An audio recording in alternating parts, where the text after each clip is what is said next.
Perkenalkan, nama saya Dimdikus Mangeteke dengan NIM 21212043. Di sini saya akan menjelaskan tentang sistem dan komponen PLTS. Jenis-jenis PLTS ada 3 bagian.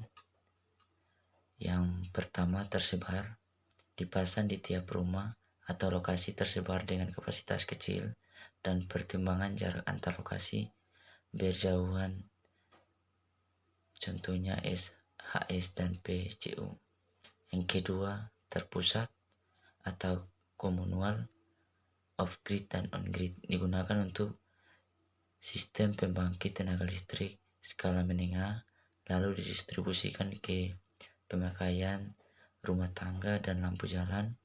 Pembangkit ini dapat berdiri sendiri, off-grid, ataupun digabungkan dengan tenaga PLN atau on-grid. Dan yang ketiga, hibrid. Pembangkit ini masih tergolong pada pengembangan dari sistem on-grid, hanya sumber lain yang digabungkan ke dalam PLTS bersumber dari diesel, PLTMH, dan PLTB. Pengenalan sistem modul surya. Pengertian dan fungsi alat transformasi mengubah energi iradiasi matahari menjadi energi listrik. Modul terbagi atas 2 bagian, yaitu monokristal dan polikristalin. Karakteristik pada kurva ada 4 bagian. Yang pertama, maksimum power point adalah tegangan maksimum yang dapat dicapai dari PV modul atau PV array. Yang kedua, maksimum current adalah arus yang mengalir pada PMX PV modul atau array. Yang ketiga, maksimum voltage adalah tegangan yang mengalir pada PMX.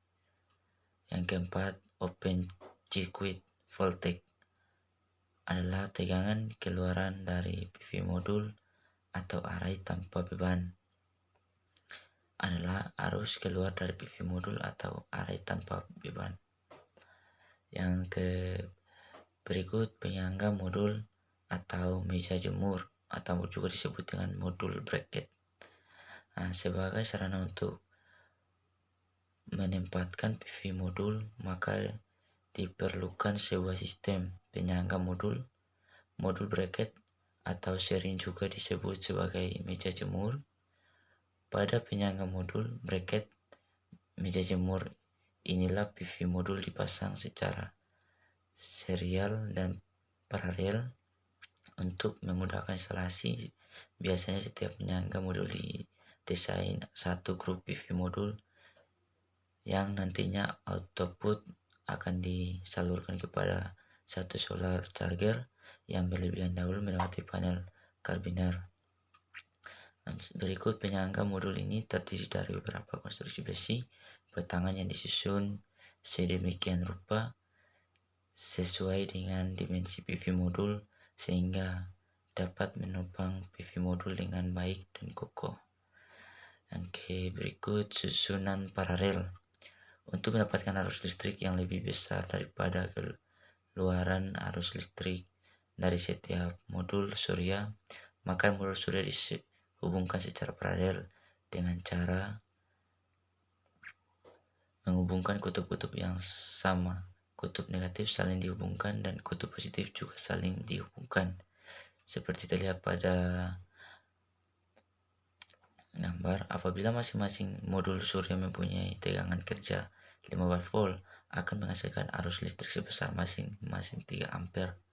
Kemudian arus listrik sebesar masing-masing 3 ampere. Kemudian ketiganya dihubungkan secara paralel, maka akan didapatkan arus listrik total sebesar 9 ampere.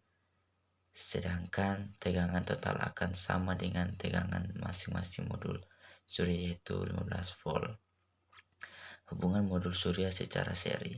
Untuk mendapatkan tegangan yang diinginkan, surya dihubungkan secara seri, yaitu dengan cara menghubungkan kutub positif dan kutub negatif seperti terlihat pada gambar di atas. Tegangan total yang didapatkan dengan cara menghubungkan seri 3 buah modul masing-masing mempunyai tegangan 15 volt adalah merupakan jumlah, yaitu 14 volt, tetapi arus listrik total yang dihasilkan adalah sama dengan masing-masing arus setiap modul, yaitu 3 ampere. Panel kombiner. Pengertian dari fungsi dan fungsi sebagai sarana penggabung input dari rangkaian modul surya PV array sebagai masuk ke dalam solar charger, di mana di dalamnya terdapat sistem proteksi untuk arus, hubung singkat, beban lebih, dan proteksi terhadap tegangan kejut. Spesifikasi teknis input atau outputnya tergantung dari rangkaian paralel PV modul sesuai dengan spesifikasi arus dan tegangan maksimum dari solar charger. Instalasi secara diagram teknis diletakkan antara rangkaian modul surya PV array dan solar charger controller, dan secara pemasangan di lapangan panel ini diletakkan di bawah PV array pada padarangan komponen modul. Solar charger controller. Pengertian dan fungsi-fungsi sebagai alat pengatur pengisi energi listrik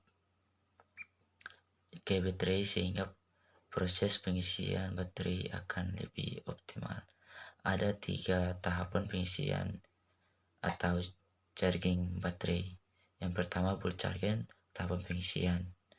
Tahapan pengisian baterai di mana arus akan diberikan ke baterai pada ranting aman maksimum hingga baterai mencapai atau mendekati tegangan full charger level 80 sampai 90%.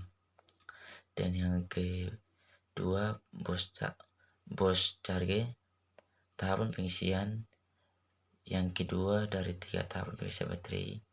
Tegangan dan arus yang diberikan cenderung konstan tetap sesuai dengan tahapan internal baterai serta ditahan selama waktu tertentu untuk tujuan pemadatan muatan.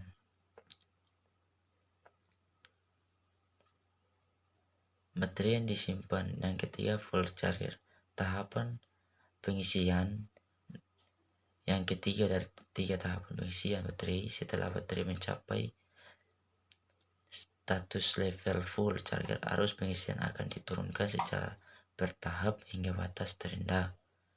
Untuk baterai dengan tegangan nominal 12 volt, yang ini dilakukan untuk pengurangan proses pelepasan dan untuk memperpanjang umur baterai.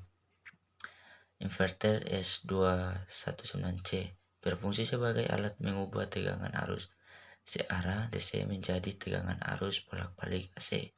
S219C parallel version inverter single pole dapat dirangkai secara paralel hingga 6 unit. Semua inverter dapat saling membagi beban secara seimbang. Redukasi operasi. Panel DC, pengertian dan fungsi. Fungsi sebagai sarana penghubung antara solar charger, baterai bank, dan inverter, di mana di dalamnya dilengkapi dengan pengaman sistem terhadap hubungan singkat dan arus. Yang keenam, baterai bank, pengertian dan fungsi sebagai sarana menyimpan energi sementara sebelum digunakan di aliran ke penggunaan spesifikasi teknis. Baterai yang digunakan adalah jenis VRLA, fan regulator LED AC. Kapasitas baterai. Kapasitas total, kapasitas nominal biasanya diberi tanda C, merupakan ukuran sebesar energi yang dapat disimpan dalam baterai. Yang berikut tipe baterai.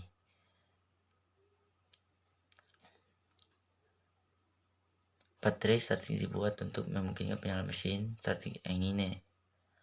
Yang ketujuh, panel distribusi AC, pengertian dan fungsi sebagai sarana penghubung antara inverter dan beban serta berfungsi sebagai sarana pembagi beban. Dan yang ke-8, rumah pembangkit, pengertian dan fungsi berfungsi sebagai tempat menyimpan peralatan kontrol seperti solar charger, controller, inverter, panel, dan baterai bank.